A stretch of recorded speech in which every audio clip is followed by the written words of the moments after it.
The university town had a quality in the early morning that Lyrian had never successfully entered into the assessment framework, because the framework had not been designed for qualities. It had been designed for data, population density, resource consumption patterns, social cohesion indices, the measurable evidence of a civilization's trajectory. She had been filling it with data for 14 months and had found, somewhere around month 11, that the data was accurate and the picture it produced was incomplete in ways she could not attribute to methodology.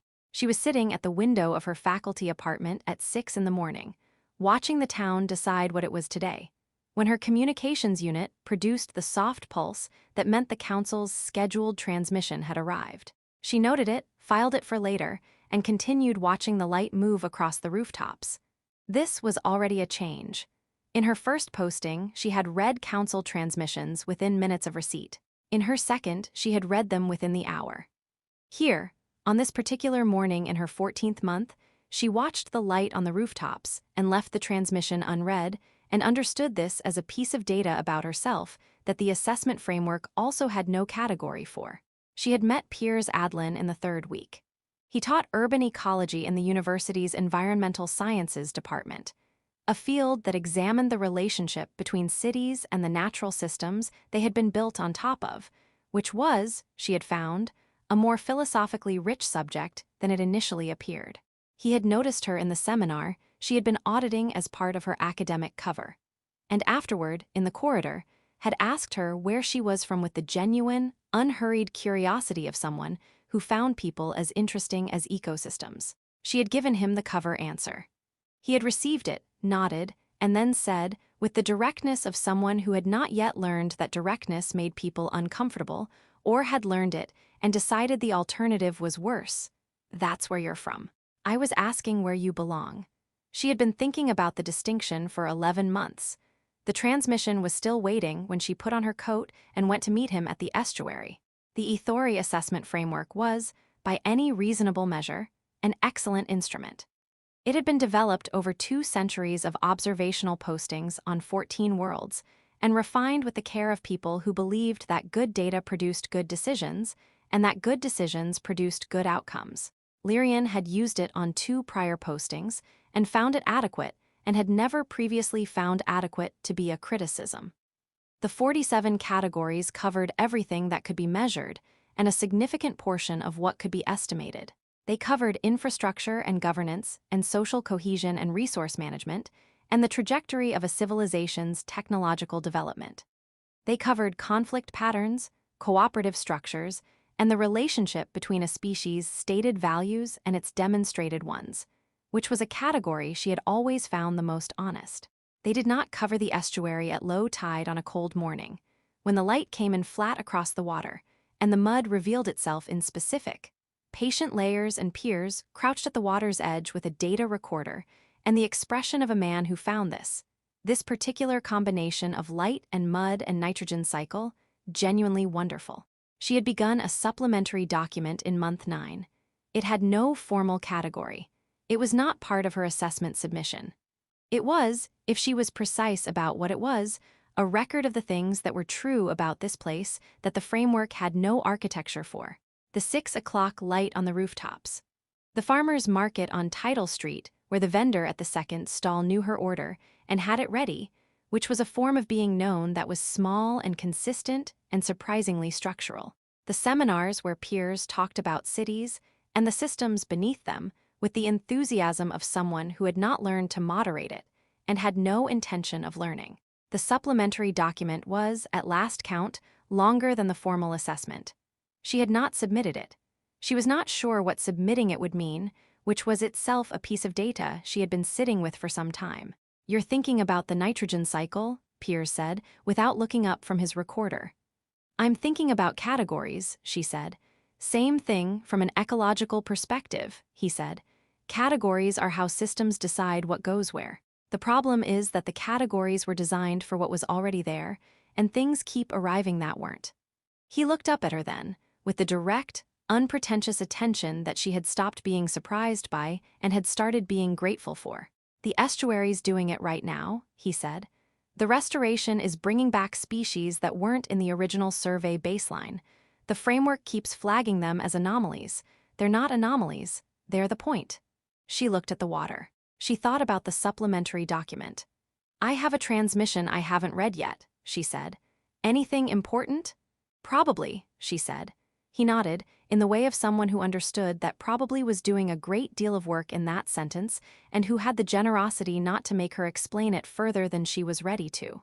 They worked through the morning. The data collected itself. The estuary continued its restoration in the patient, systematic way of natural systems that have been given the conditions they need and are using them. She read the transmission that evening. The council's language was formal and precise and not unkind, which was always how they delivered things they expected to be difficult. They acknowledged her service. They noted the quality of her assessment data, which was, they said, the most comprehensive produced by an observer in the current generation. They outlined what was required: her return, her full report, her presence at the deliberations that her data would inform.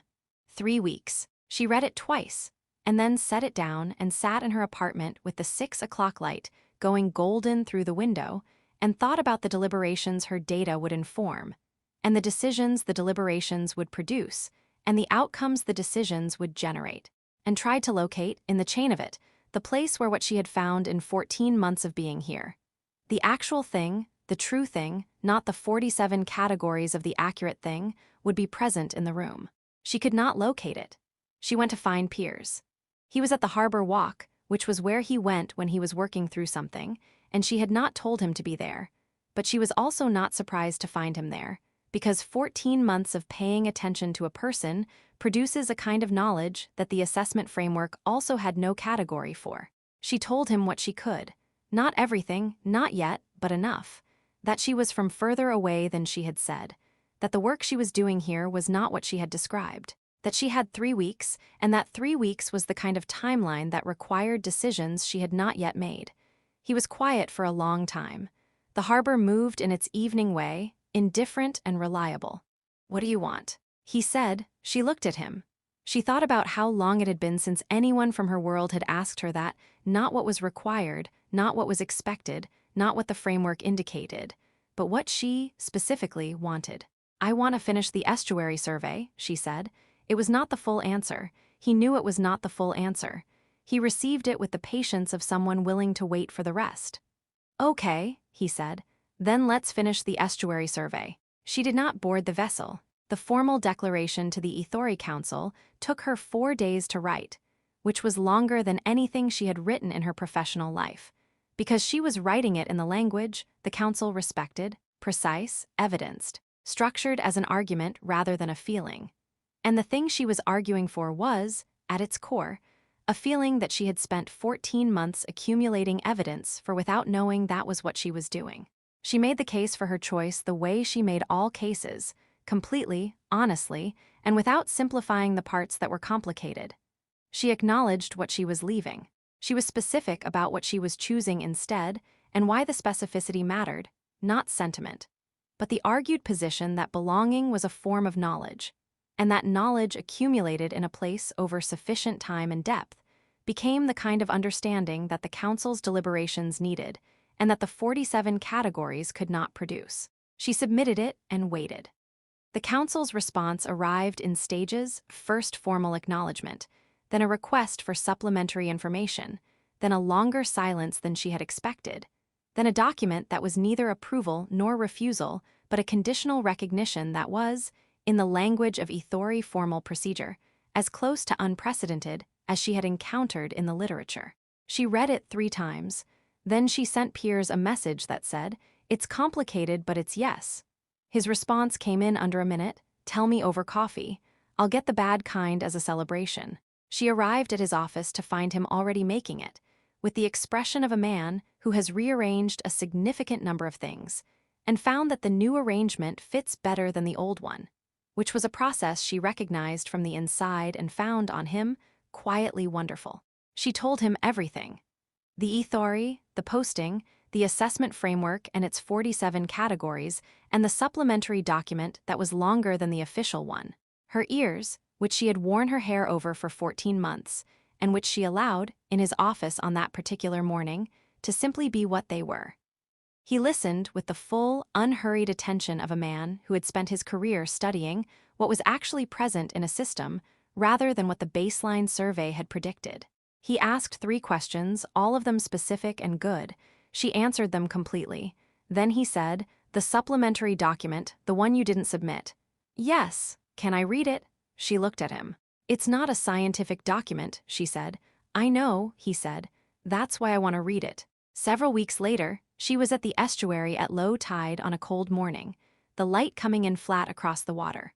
Holding a quality sensor in the specific way she had learned that produced the most accurate readings, while Piers crouched beside her and explained the nitrogen cycle with the focused pleasure of someone doing the thing they were built for. She knew the nitrogen cycle. He knew she knew. Neither of them was concerned about the redundancy, because the explanation was not about information transfer. It was about the particular, irreplaceable texture of being in a place with someone who found it wonderful, and having found it wonderful yourself, and knowing that knowing is not the same as finding.